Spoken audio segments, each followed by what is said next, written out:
From WWL HD2 at 105.3 FM, it's More Outdoors with Don Dubuc. To talk hunting, fishing, and all things outdoors with Don, call 260-6368. That's 260-6368. Now, here's your host, Don Dubuc. Good morning and welcome into another edition of More Outdoors. And by the way, we also have an instant message, text message line comes right here to the studio, 870-870. If you care to do that, that telephone number if you'd like to call, 504-260-6368. We'll be taking your phone calls a little bit later on in the program. Next 2 hours, we're going to dedicate this program to the topic of where were the ducks. Those of you who are regular listeners to this program know each season, during the duck season, we do a discussion of From the Duck Blind, where we call out to duck hunters. Some of our just people call in at random. We have professional guides that are out there. And this, by far, was probably the most inconsistent or worst season we've seen in a long time overall. And there were some bright spots, as there always will be, and a lot of bad spots. And one of the things that this presents is people who are not successful have a tendency to maybe leave the sport, and that it would be the worst thing that could happen to waterfowl hunting because there's just so many funds. And in fact, I pulled up a U.S. Fish and Wildlife 2017 report, and nationwide hunting and overall has dropped from 14.1 million to 11.5, and only about 5%. Can you imagine? Only 5% of Americans 16 years and older actually hunt. That is half of the number of people who hunted 50 years ago.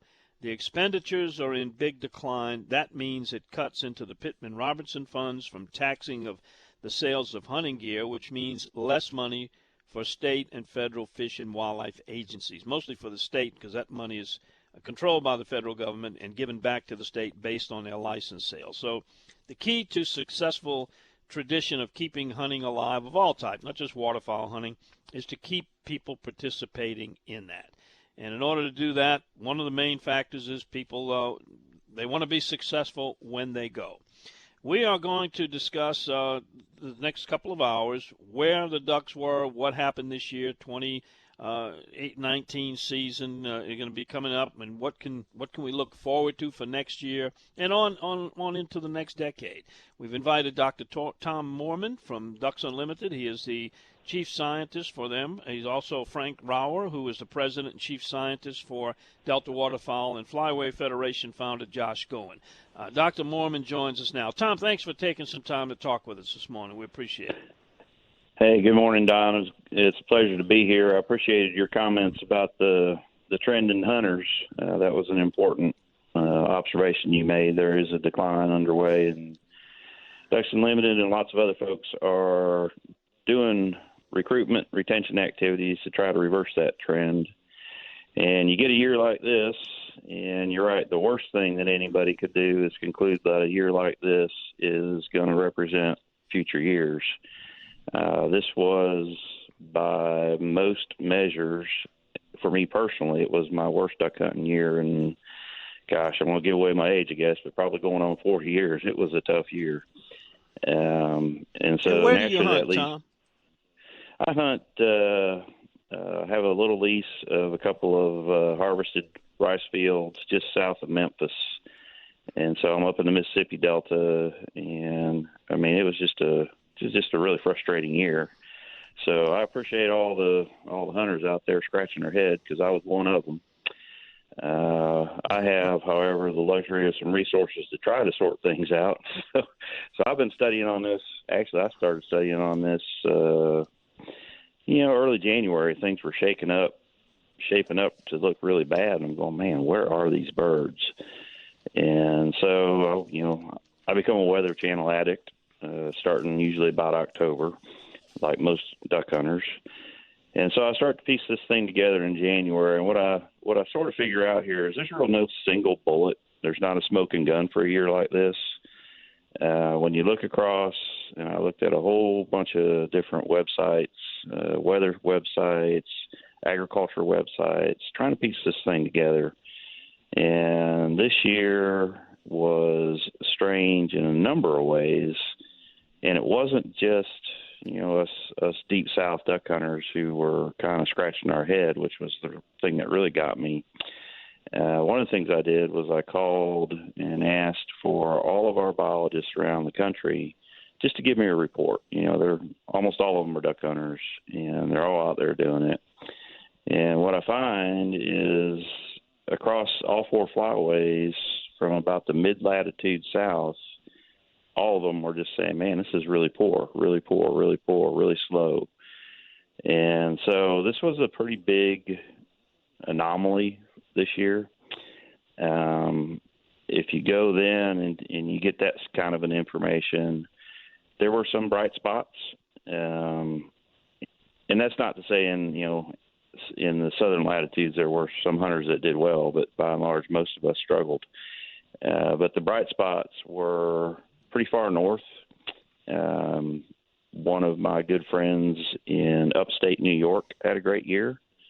Folks in northwestern Washington State had ducks all year, and that's really unusual. They usually freeze up, right? They're way up there in latitude.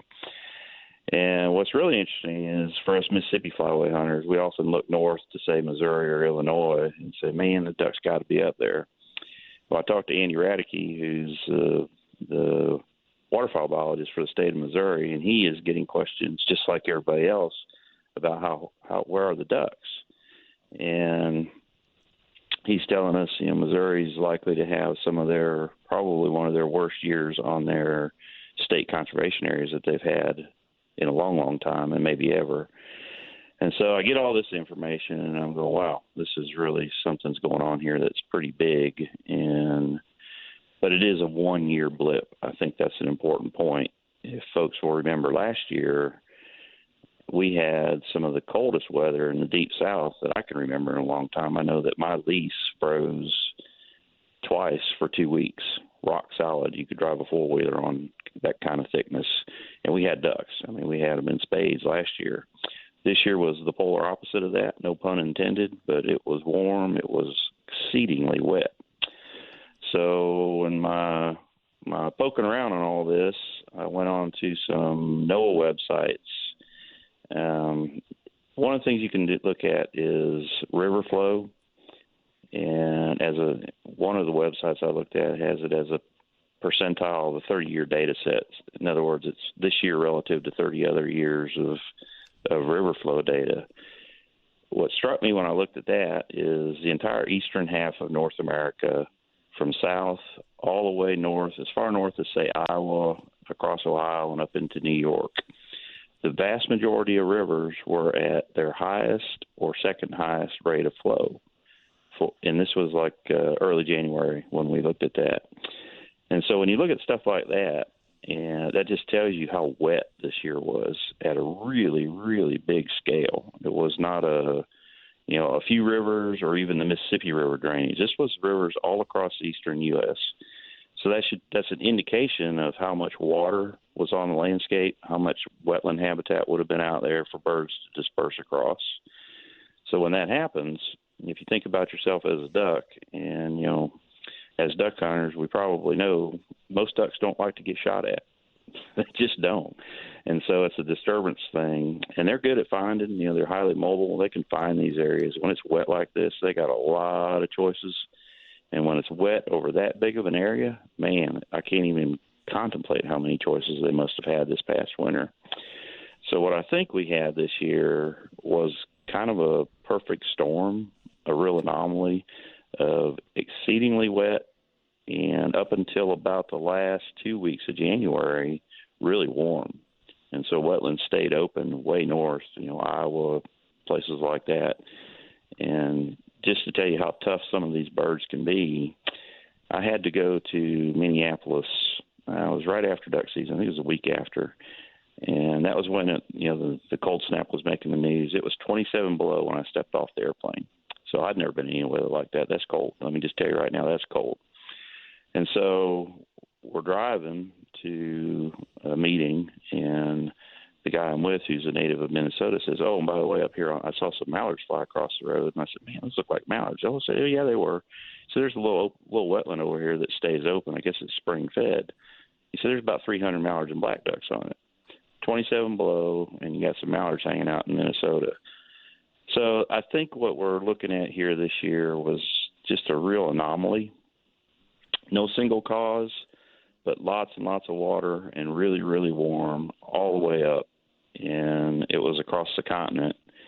And so hunters this year should, I guess the way I'm approaching it is, wow, this was really bad, but last year was really great. And if you're a duck hunter, you really got to be an optimist and look forward to next year. And the odds of those kinds of conditions coming together again next year have to be really, really low because, that kind of water, that kind of flooding across that big a scale, that just doesn't happen. I can't remember it happening like this. So that's where I think they mostly were. Some of the other things, when it got so wet, it delayed harvest for lots of folks up and down the Flyway. My own lease, my farmer here in Mississippi was cutting rice the week before duck season opened, which is unheard of. It's normally out, as you guys know, rice is off usually by October sometime. And that would have been and should have been really great for duck hunting because there would have been a lot of whatever, the waste rice would have been right there waiting on them. And the birds never used that field. We didn't even hunt it. We watched it, nothing used it. It was just crazy. Never seen anything like it. So I think that's kind of the big picture of, it was just a really frustrating year. And at a really big scale, things just did not come together to push these birds south where we could get a crack at them. Tom, I don't think anyone would argue or disagree that, extremely wet conditions, high rivers, and warm weather certainly, doesn't work for southern migrating birds. But I've got like 78% of the people that responded to my poll asking about the degree of pumping water that would prevent freezing and flooding unharvested crops, what impact it has. 78% believe it either severely stops the number of birds or is devastating to the number of birds. In the best science that you're looking at, what impact would you say it has? Does it have none, insignificant, substantial, or is a big player in keeping birds up north? Okay, so I'm going to break that down. First, let's talk about the various machines that move water. My sense of that is that's happening at a really small scale. Most hunters aren't going to that length. There are a few that do. And when they do, if you get the conditions where you need to pump, then what's happening is winter has set in, right? Ice is forming. Well, that didn't happen this year. So it wasn't the pumps for sure this year. And say last year when it got really, really cold, well, we had a lot of ducks. And so draw your own conclusion. But what I draw from that is, yeah, they may have pumped a few hunters who had those things running, say, in, I don't know, pick a state, Missouri, wherever the season was still open that late. They might have had a few mallards hang around because of that. But mallards are really the only birds that significantly hang right on that ice line. Everybody else was out of there, and we had them last year. This year, those pumps, I'm guessing they didn't even turn them on because they didn't have to because it didn't get cold enough. And so the pump issue, or the whatever you call those things that stir up the water and keep it from freezing, that's a really small scale, and I would say very insignificant relative to birds migrating. Weather, ice cover, snow cover will drive the vast majority of birds out of there, regardless of whether some folks are running a few pumps. Now, the unharvested crop, there's not a real good way to estimate how much flooded unharvested corn is on the landscape.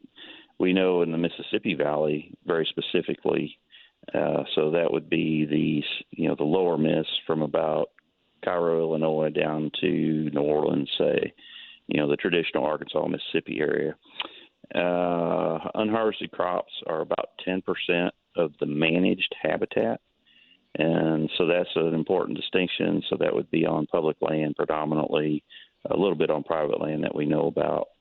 So it's a relatively small in the amount of habitat that it is on the landscape. I can't speak to points north because we don't have the information. But what I would tell you about that do you think it's important to try to get that information to get a better picture if it is having to what degree any impact? I do. And one of the things we're doing, and this discussion actually didn't start pertaining to this year at all, this duck season, but we were interested in whether or not, because we hear this almost year in and year out, we start to hear this. And when I say we, it's the waterfowl management community. It's not Ducks Unlimited. So your state biologists are hearing this. Fish and Wildlife Service is hearing this. And so the Mississippi Flyway Council is meeting next week in Mobile. And the technical working group, which is most of the state waterfowl biologists, a few folks from DU, are contemplating a way to assess whether we're going to call non-breeding wintering waterfowl distributions are changing. And there are some indications out there that some odd things are happening. And I'll give you just the best example. And it's a good one because in Texas, coastal Texas, the state of Texas flies a really well-designed waterfowl survey annually. And what they have seen over the past several years is they're flying the Gulf Coast and they're missing about 1 million birds. And then now they're flying what we call the rolling plains. But if you picture that country from, say, Dallas over to about Lubbock, Amarillo, that kind of territory, not known for being a waterfowl mecca. Well, suddenly there's about 1 million ducks found in that real estate of a variety of species. And what the biologists are finding is they're sitting on stock ponds and field feeding.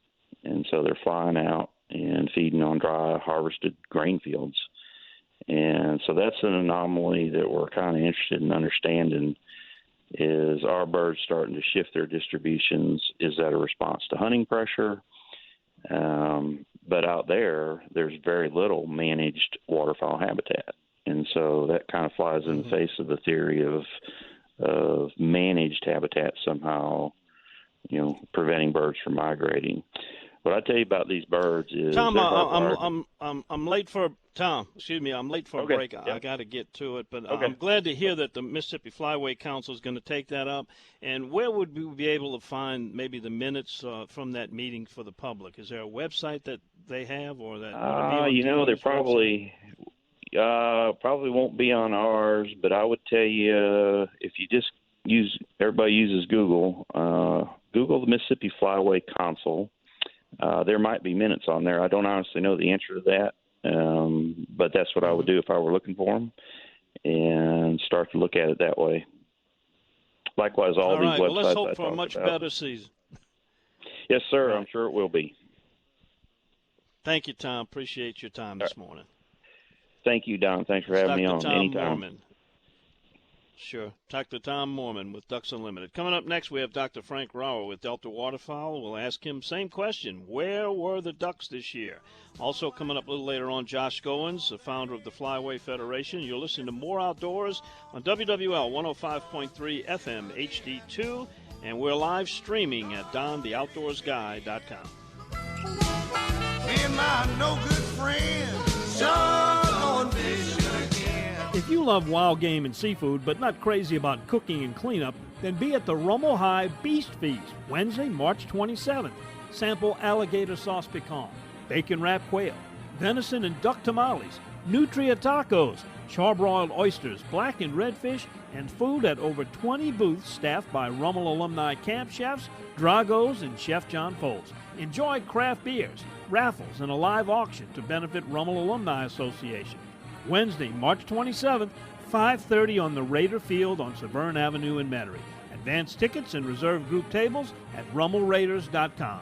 It's RummelRaiders.com. I want to take a second to give Island Marina at Lake Catherine some kudos. What a great job David and Angie Stewart's done with this facility. Clean, friendly service, live bait, ice, fuel, tackle. They're located at 26204 Sheffman Tour Highway right on Lake Catherine, so you're just minutes away from some popular fishing destinations. Alligator Point, the ICW, Little DD, Biloxi Marsh, just to name a few. So give Island Marine at Lake Catherine a try on your next fishing trip. I'm positive that David and Angie will go above and beyond to make sure it won't be your last. CraneCreekHunting.com in Poplarville, Mississippi has quail, chucker, and pheasant hunting for everyone. Me and my buddies pick the day and time, make one call, and start hunting as soon as we get out of the truck at Crane Creek Hunting. What I really like about Crane Creek Hunting, the piney wood setting, and the fast-flushing birds are always a challenge, too. Our kids say watching the dogs work is really cool, and I always feel safe hunting with the professional guides at Crane Creek Hunting. Corporate groups, families, or just a couple of good friends,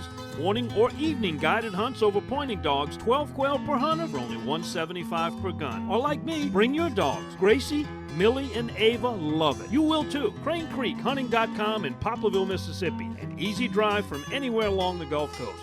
Book your bird hunt now through March. For directions to Crane Creek Hunting in Poplarville and more info, visit CraneCreekHunting.com or call 601-916-6873. 601-916-6873. Crane, like the bird, creekhunting.com. When you're serious about getting the right gear for fishing, you really need to check out Gus's Tackle and Nets in Slidell. Gus's carries all the top brands of freshwater and saltwater fishing tackle, offering the best selection of soft plastics in stock like Matrix, Egret, and Deadly Dudley. Gus's is also your headquarters for nets, carrying a wide variety of crab nets, crawfish nets, and trawls. They also do rod and reel repairs. So visit them at 726 Old Spanish Trail in Slidell or give them a call at 985-643-2848. Don Dubuc here. Travel down to Louisiana's Bayou Country for a fishing enthusiast paradise. Travel south to the communities of Cocodrie, Pointe-aux-Chenes, Montague, Dulac, and Dularge for accessible year-round fishing opportunities, comfortable fish camps, tournaments, and local charter operators ready to help you catch the big ones. Visit homatravel.com for more information. That's homatravel.com. homatravel.com.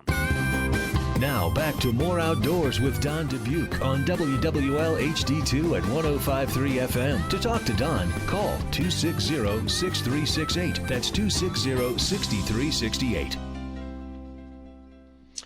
And the 2018-2019 waterfowl duck season specifically will go down in history and memories as the worst ever for a lot of folks. I've heard it from you time after time. There were some good reports and some isolated areas that did enjoy a good season, but for the most part, pretty disastrous as far as waterfowl seasons go. Dr. Frank Rara joins us now from the Delta Waterfowl Organization. Frank, thanks for taking time to be with us. And well, you know what everybody's talking about. You're hearing it. You're a hunter yourself. What is Delta Waterfowl's perspective on the problem, if there is a problem with waterfowl migration? Don, well, thanks for having me on. Yeah, first you summed it up.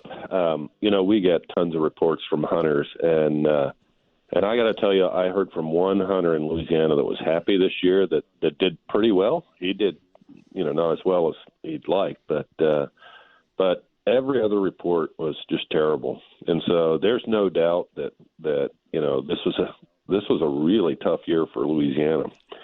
And I happened to join in the call just a little while ago, and I heard Tom talking about the weather, and there's no doubt that played a huge role. But I'm going to go backwards a bit. What we did at Delta, when we started seeing this terrible season and these reports, is we did kind of a deep dive on the data, and we collect some really significant data in the waterfowl world. There's so much emphasis on waterfowl, and we've been collecting data so long. And of course, everybody knows we count ducks in the spring, and that's the biggest, survey of wildlife in the world. And so that's where I'd start. You look at those data, and last year was bad. I live up in North Dakota. I'm in Bismarck, and right now I happen to be up in Manitoba. I drove through a snowstorm, like the idiot that I am, to get up here. And it was tough last year. We just had a super dry spring, and the ducks came back and flew over the prairies. So for much of the area that feeds ducks to Louisiana, eastern North Dakota, southwestern Manitoba, southeastern Saskatchewan, it was just dry. And so the duck counts were way down. Now, I don't think that the duck numbers were as bad as the May count would tell you, because in a dry year, ducks overfly the prairies and they go up to that boreal forest or areas we don't count them in the tundra. And but they don't breed up there worth a darn. So for us in Louisiana to have a good season, I'm still talking like I live in Louisiana. I've been gone a few years, but we really need good duck production. And what we discovered when we take a look at the data, Don, it's really more dramatic than I had ever realized. So you look at Louisiana harvest. Louisiana is one of 14 states that make up the Mississippi Flyway. We're obviously on the end of the Flyway, right? And yet, in great years, the last great year we had was, let's say, 2013, we shoot 35% of the ducks in the Mississippi Flyway, one state, So Louisiana is normally the place to be. But in bad years, and of course we won't get the data for this current terrible season that we had until summer, but in bad years we only shoot like 10 or 11%, and that's what makes it a terrible year. But one of the biggest drivers of that is duck production on the prairies. So I'm going to get a little technical. I probably shouldn't do this, but, I'm a science geek. So we measure duck production by age. Go right ahead. So a bunch of duck hunters, send in wings. We send them to one spot, and we happen to send them to Carbondale. They have a huge freezer there, and we collect all these wings. And then at the end of the season, in February, like right now, we take those wings out of the freezer and we look at them and we can age them. And we're really good at this for mallards. Like, we just never make a mistake. So, and what you're looking at is age ratios. How many young are produced for each adult? And in a great year, when the prairies are really humming, we get 2 to 1, two juveniles for each adult. And then in bust years, when it's super dry, it goes as bad as like 0.5. So you get 1 juvenile for every 2 adults. Well, here's the interesting thing. In great years, you look at Louisiana's harvest, and the age ratio for Louisiana ducks is the same as the rest of the Flyway. So the juveniles make it down to Louisiana. So the last year we looked at, I did a simple comparison. I sent you these numbers. I know we're radio, so the last year you can look at, it's like 1.5 juveniles per adult in 2013, and that was the same ratio in Louisiana. So we produce enough juveniles that they make it to Louisiana. But in a bad year, and last year was a bad year, no doubt about it, we don't produce very many juveniles, so age ratios are down at 1 or below 1 for the Mississippi Flyway. But by the time the ducks have made it to Louisiana, those vulnerable juveniles have been shot, and so we get age ratios that are much lower. So that's part of the problem. Part of the problem last year was we had a lousy production year, and so even though we had a fairly good population, right about the long-term average, nothing like the great years we've seen, 2013 or the when we came out of the drought in 1999. We just didn't have many ducks come south. So I think that's a heck of a big issue. And I heard you and Tom talking about weather. There's no doubt weather's important, but duck production is really important for southern states, and that's way more of a factor for southern states than northern states. Because here in North Dakota, first, there aren't that many duck hunters, but we're always going to have some juveniles around because we always produce something. But those juveniles get picked off in North Dakota early, and they don't make it to Louisiana. And those juveniles are pretty important.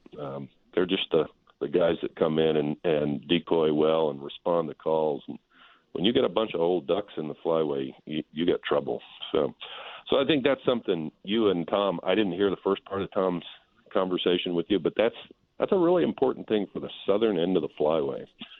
And so last year, we started out dry as heck in North Dakota. I happened to hunt a place in Saskatchewan when I moved up here, and my hunting area was bone dry. I couldn't even hunt it last year. There wasn't a pond there, and no duck production. So So that really hurts us, and I think that was a big part of last year as well. Now, there's no doubt that weather is key. I happen to be up in Manitoba, hunting our historic Delta Marsh right at the end of September. Duck seasons open up in September in the north, and we froze solid in September. And I was sitting there thinking, well, this stinks for us, but boy, Louisiana's going to have a good year. And that was the last freeze we had for like a month and a half. And so it opened right back up again the next day, and the ducks just stayed north. And you're well aware of that. You know, as Tom mentioned, you asked him the question about ice heaters, and hell, guys didn't even turn them on. There was no need. It was warm as heck. So while Louisiana had consistent reports of it was terrible, I got a lot of friends in Michigan and Minnesota and Wisconsin that were hunting, and they were just sending me email after email about how the gap was fabulous and these sites that they had their best season ever. So that's part of it. The ducks just stayed north. And then you've seen the rainfall. You guys talked about it. You know, it was wet as heck, and not just Louisiana, but all over. Tom talked about that cool Texas data where they were flying and finding ducks in non-traditional areas, and that was certainly the case in Louisiana. You know, I came down in January, and aside from trying to hunt a little bit, you know, I was driving around and finding ducks in all these strange places that, you know, in my 20 years down there, I hadn't seen them. But, you know, I was out taking pictures and thinking, this is weird how the ducks are distributed. So honestly, what happened in Louisiana is you had the perfect storm of bad conditions. You had a terrible production year, and then you had delayed migration, and then when the ducks finally arrive, you know, they're spread out all over. So, you know, I remember looking at Larry Reynolds' air survey data and seeing those terrible low counts in the early surveys. So I'm convinced next year has to be better. I mean, it just couldn't be any worse than this year. So well, I sure hope you're right, Frank. On what happened, yeah. Yeah, I was just this morning while I was Very waiting. Good. Frank, go ahead. I was just going to tell you, we can't wait for you to get back to Louisiana if you ever come back. Well, I love being down there. I come down there pretty regularly, actually. So I know. Yeah. And like everybody else, will you be at that Flyway Council meeting? I won't, but Matt Chenard is our guy for the Mississippi Flyway. He'll be over there, and I think it's the more data we collect, the better. You know, I'm excited that somebody's finally going to look at this duck distribution in the winter. I do think duck distribution is changing. You know, ducks are just awful good at finding the spots that aren't hunted and have good habitat conditions, and we're certainly seeing that. You know, we're doing some satellite telemetry work over on the Atlantic Fly with ringneck, and it's just remarkable how good they are at finding spots that get very little hunting pressure and have great food. I should point out that one of the I guess it's good that they are, because they need to do that to survive. So I guess it's a good thing. Well, they need to do that to survive, but they are really good at it, and that's another reason why it's really nice to have those great production years when you get juveniles, because you know they're flying around and just aren't as savage. You take an adult that's flown down from Manitoba to Louisiana, I bet they've seen 1,000 robo ducks in their life. So they're kind of tuned into the process, and you know, that's the duck that looks at you from 100 yards and says no thanks. Anyways. Yeah. Well, Frank, I got to get to the next break. Thanks for taking the time and sharing the information that you've got from the Delta waterfowl perspective. And, you know, I want to invite you to come back on again. You know, we're going to track this thing, and, you know, maybe after we get some spring counts, take another look at it and see what we can forecast for next season. Well, I'd love to do that. August is the perfect time. Unfortunately, the spring counts now aren't compiled until August, but in August we'll see spring counts. You know, guys like me that are up here on the prairies will have a good idea of production. Like last year, you know, I knew production was terrible. You know, we searched a field that in prior years easily had over 1,000 nests, less than 200 last year. I mean, that shows you how bad it was in eastern North Dakota. And right now the snowpack maps look really good for the Dakotas and parts of Saskatchewan. So but that's the time of year because we can actually dissect what the data tells us about the harvest and about the production from this year. So love to be back on in August. So. Well, great. We'll do that. Thanks again, Frank. We really appreciate you taking time on a Saturday morning. You bet, Don. Enjoyed it. Thanks. All righty. When we come back after this, we'll be talking to Josh Goens, Flyway Federation, getting his take. We're trying to answer the question, where are the Ducks? We'd love to hear from you.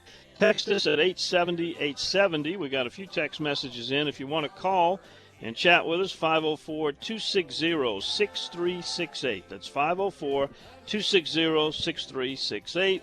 You listen to More Outdoors on WWL 105.3 FM HD2, and we're live streaming at radio.com and Don the Outdoors Guy.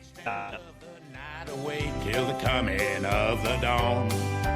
Beauty might just be skin deep, but ugly goes plumb to the bone. CRC, Bayou Adventure say we will get you hooked up and on the water today with no problem. I need taco hose and crickets. You have a bucket or container? No, I left it at the launch. You got to see the bait man. Let her have it. At Bayou Adventure, we got cold beer, kayaks, bait and tackle, and everything you need to get on the water today. I got the 50 taco hose. So come on down to Bayou Adventure in Lacombe for great fresh and saltwater fishing and crabbing. Check out our new website at BayouAdventure.com. I got the 50 crickets. With no problem. If you're lucky enough to bag a deer or a hog this season, bring it here to Double D. Double D processes hogs and exotic game and guarantees your product is always the meat you brought to Double D. Double D Meats in Bogalusa, home of country smoked, spicy jalapeno cheddar, and other customized flavors. Bring your deer or your hog here to Double D, where you always get your meat back in return. It's worth a drive to Bogalusa from anywhere. Double D. Hi, everybody. This is Judy from Commercial Vehicle Sales. I would like to invite all of our past and future customers to come visit our brand new facility in Ponchatoula. We've moved down the street a few miles to 22246 Highway 22 on the east side of town. Commercial Vehicle Sales has been proudly servicing the needs of South Louisiana for almost 27 years. From pickups to flatbeds, vans to box trucks, and other job-specific trucks, give us a call or visit us on the web at commercialvehiclesales.com to see what we have to offer today.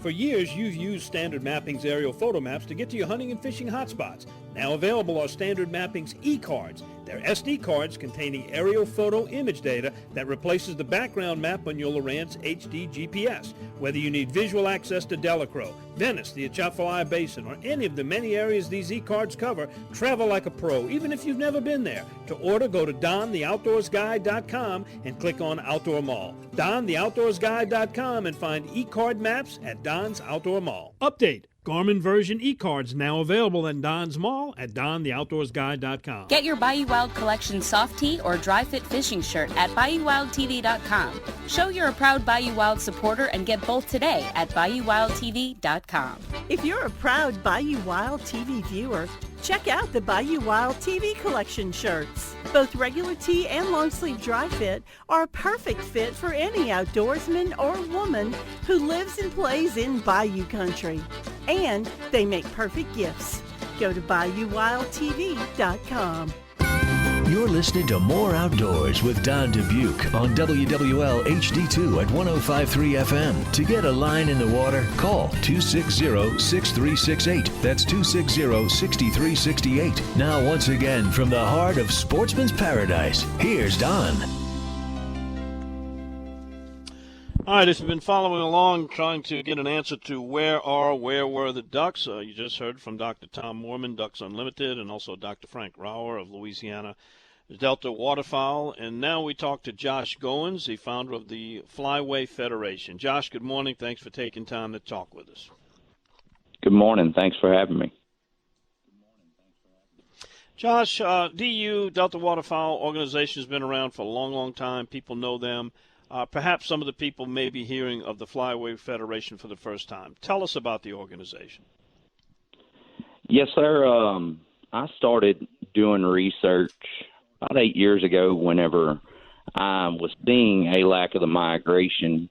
And last year on the Louisiana Sportsman, I actually got on there just to see what guys were talking about and if everyone else was seeing this, because I had been told by many hunters all over the state and different parts of the country that they were seeing trends.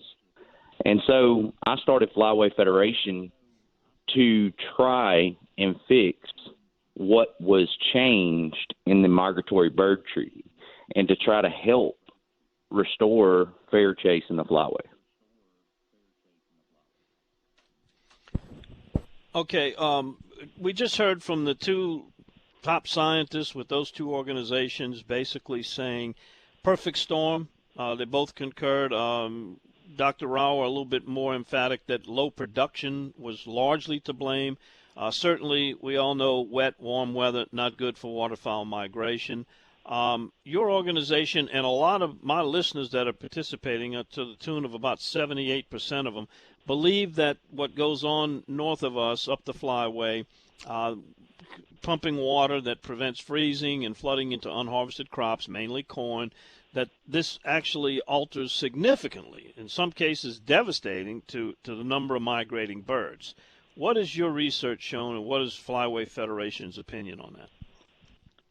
Yes, sir. You know, the crazy thing is they're looking at this season, and yes, weather played a factor, and yes, floodwaters played a factor.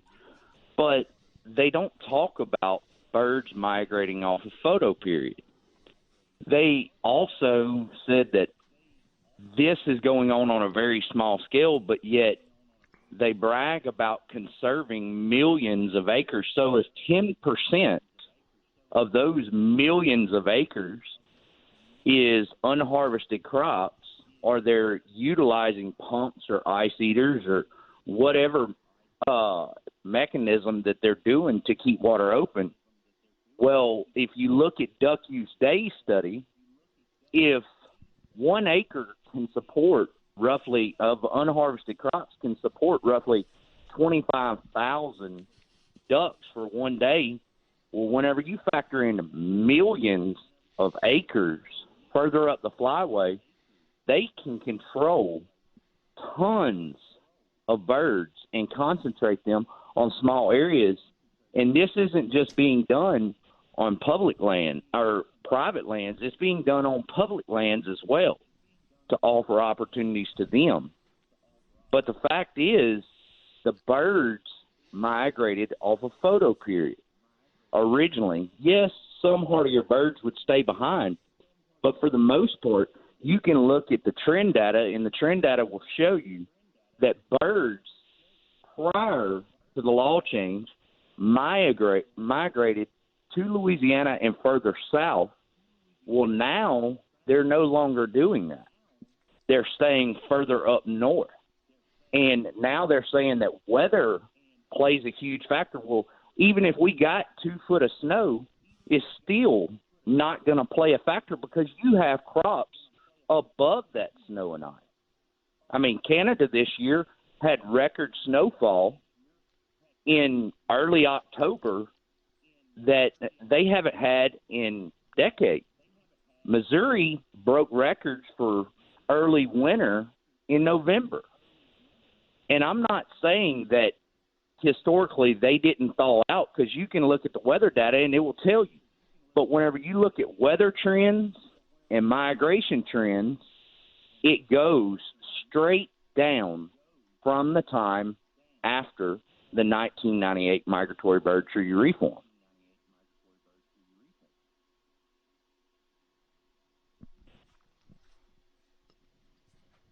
So, Josh, how do we know, do we have definitively a handle on how many acres are being, I guess you'd say, for lack of a better term, manipulated or being cultivated to attract and hold waterfowl in the northern part of the flyway?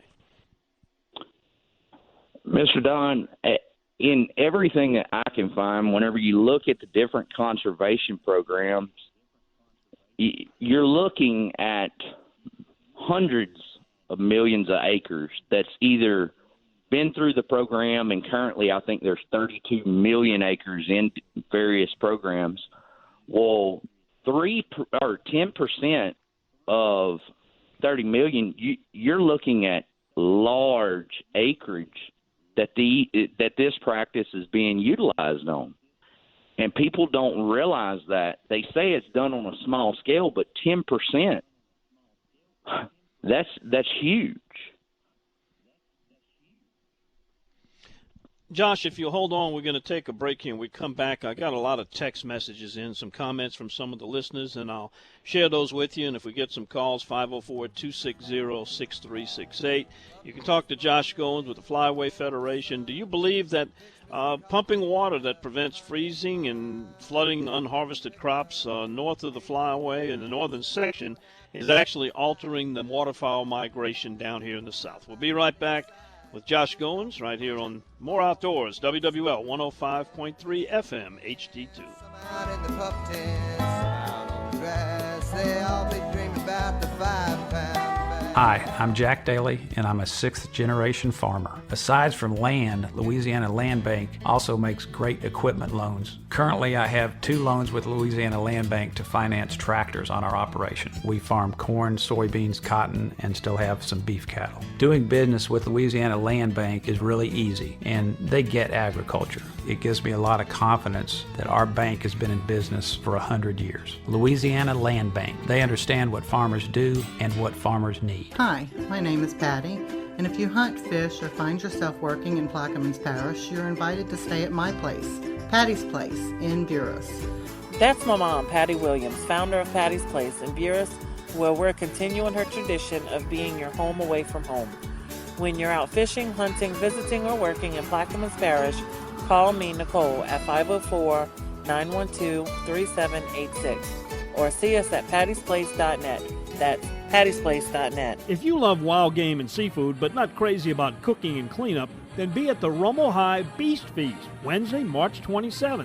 Sample alligator sauce pecan, bacon wrapped quail, venison and duck tamales, nutria tacos, charbroiled oysters, black and redfish, and food at over 20 booths staffed by Rummel alumni camp chefs, Dragos, and Chef John Foles. Enjoy craft beers, raffles, and a live auction to benefit Rummel Alumni Association. Wednesday, March 27th, 5:30 on the Raider Field on Severn Avenue in Metairie. Advance tickets and reserve group tables at rummelraiders.com. It's rummelraiders.com. There's only 2 things as much fun as catching fish, and that's eating and talking about it. And on Mondays here at Morton's, we have both.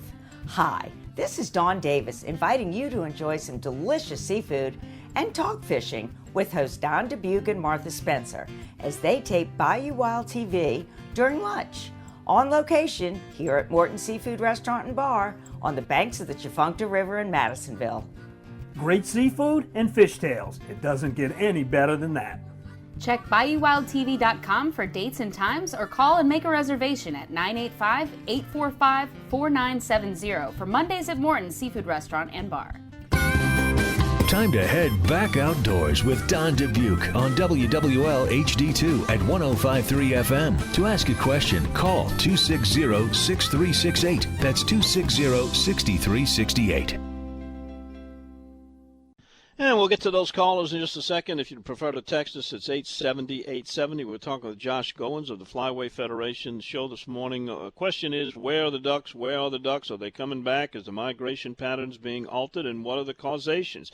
Josh, I got a text message here that said, please ask Josh, if the migration has stopped, then why has Louisiana's harvest been steady and not gotten lower? Well, Louisiana harvest isn't. It's not steady. If you look at the trend data, it's been going straight down since 1998. It's prior to 1998, since 1955, you look at the trend line and it stayed steady. But post 1998, it goes straight down. So there's no way that the harvest data is saying that we're staying at a steady kill.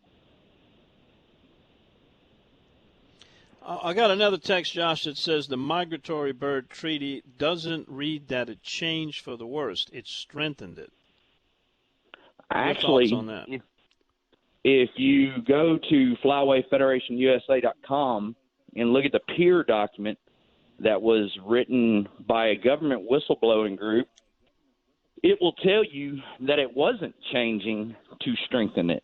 It says right here, the powerful sportsman lobby and its state and federal political supporters and pressuring the agency to change existing standards state game agencies and hunter constitution groups were to relax baiting regulations that they claim hurt the average hunter. The proposed changes discriminate in favor of commercial interests, namely private hunt clubs which cater to the wealthy and influential members who want to enhance their hunting through baiting. So how was it changing to help? It was not changing to help, and apparently you can look at the trend data, and it definitely didn't change to help. Josh, I forget which one of the scientists said it, maybe both, that that they didn't even have to turn the pumps on because there was so much water from rainfall that kept it from freezing. They didn't need to, and the warm weather actually kept it from freezing, so they didn't need to turn it on. But this caller wants to know that they're recirculated to keep from freezing, which is not a huntable area of a refuge, and it in turn holds big numbers of ducks. They failed to comment on that. So I guess what they're saying there is in some years, if they do use pumps to keep the water from freezing on a refuge that does not allow hunting, they're basically creating a safe sanctuary up there. And so in that respect, pumping and moving water to keep it from freezing would be something that would deter birds from coming down. I don't know what degree, because I don't know how many acres would be wouldn't be encompassed. What do you think? They keep focusing on this year. What about last year? They say that we broke record numbers, but we didn't. We've still been on a downhill cycle. So I don't see how they keep focusing on 1 year. We're talking about 20 years worth.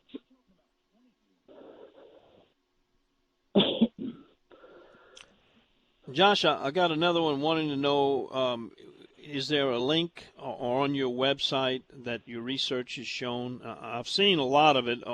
How much of it have you put online where people can see it? I've got a lot of my research in the facts and documents section on flywayfederationusa.com. They can look at it there, look at it on Facebook. I've put pretty much anything that someone needs to be able to read, and it's a lot of documents. But anything they need to be able to see this and see the change and when it happened, it's online. I got another comment that said the only change in the 98 Migratory Bird Treaty Act amendment was strict liability to where a hunter knew or should have known the field was baited, and that's true. Was it a change in the law, or was it a change in the behavior, a modification of the behavior within the law? No, sir. Strict liability was just one of the changes. If you read the Federal Registry, Volume 63, Number 57, on our facts and documents section, it will tell you that there was many changes, actually 3 for sure, that changed. One was putting agricultural crops into moist soil management. Another was pulling flooding and water out of the manipulation, or stating that it was not a manipulation. Mm-hmm. And the other? The other would be strict liability. That would be where a hunter, let's say that I had a field and I baited it. I'm not going to be hunting it, but you pay me to come hunt it. And you go out there, you know it's baited. You get busted. You wasn't the one that did the baiting. You're just out there taking. So therefore, all that you have to say is, I didn't know. Whereas prior to 1998, you would have went down anyway. You would have been prosecuted for baiting. Well, since you can get off by saying, I didn't know, then they go to the person who did the baiting. He's not taking anything. All that he's doing is baiting. So therefore, all that he has to say is, hey, I'm a bird watcher. It created loopholes in the treaty that was going to make it unenforceable for the agents in the field. All right, Josh, we got to take a break here. I hope you can stay with us for a while longer, because I've got Jeremiah, I've got Troy, I've got Dee, we've got some other callers that want to chat with you. I got more text messages we can share. You okay to stay with us for a few more minutes after the top of the hour? Yes, sir. Yes, sir. Very good. All right. Again, 504-260-6368 if you want to chat with Josh Goens, or you can send us a text message, 870-870. Good Saturday morning from More Outdoors on WWL 105.3 FM, and we live stream at DonTheOutdoorsGuy.com. We'll be right back after this CBS Sports Update.